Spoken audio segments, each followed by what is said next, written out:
পারমাণবিক স্থাপনায় যুক্তরাষ্ট্রের হামলার প্রতিক্রিয়ায় এরই মধ্যে ইরানের পররাষ্ট্রমন্ত্রী আব্বাস আরাকচি বলেছেন, মার্কিন হামলার পাল্টা জবাব দেওয়ার অধিকার রাখেন তারা।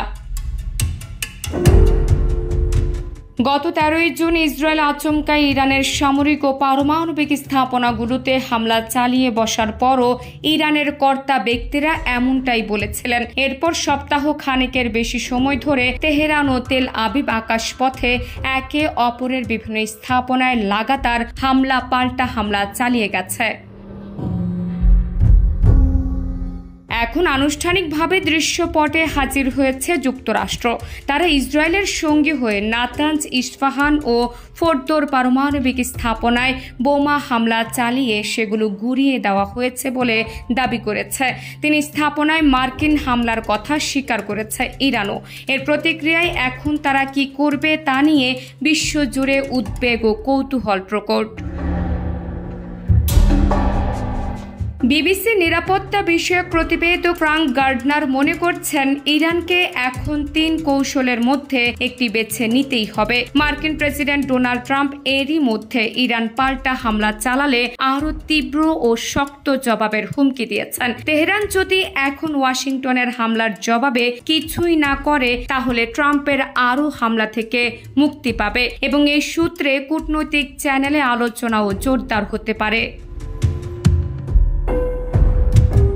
দ্বিতীয় যে বিকল্প এখন ইরানের সর্বোচ্চ ধর্মীয় নেতা আয়াতুল্লাহ আলী খামেনির হাতে আছে, তা হলো দ্রুত ও কঠোর পাল্টা আঘাত। ইসরায়েলের এত হামলার পরও ইরানের হাতে এখনও বিপুল ব্যালিস্টিক ক্ষেপণাস্ত্র থাকার কথা। মধ্যপ্রাচ্য জুড়ে থাকা 20টির মতো মার্কিন ঘাঁটিকে নিশানা করতে পারে তারা। ড্রোন এবং দ্রুতগতির টর্পেডো নৌযান দিয়ে মার্কিন নৌবাহিনীর যুদ্ধ জাহাজে ঝাঁক বেঁধে আক্রমণ চালাতে পারে তারা। ইরান এবং অঞ্চল জুড়ে এর মিত্র বিভিন্ন সশস্ত্র গোষ্ঠী গত কয়েকদিন ধরে বারবার যুক্তরাষ্ট্রকে হুঁশিয়ার করে বলেছিল, ইরান ইসরায়েল সংঘাতে ওয়াশিংটন জড়ালে তারা মধ্যপ্রাচ্যে মার্কিন স্বার্থে আঘাত হানবে।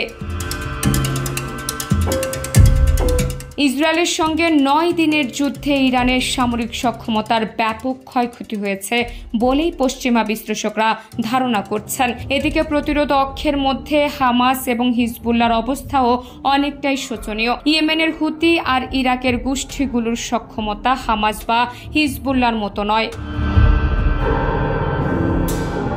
আবার ট্রাম্পের অন্যান্য সামরিক সফলতাকে যদি সত্যিই ধরে নেই, তাহলে ইরানের পারমাণবিক কর্মসূচি বড়জোর কয়েক মাস থেকে কয়েক বছর পেছালো বলছেন আলী হার্ব।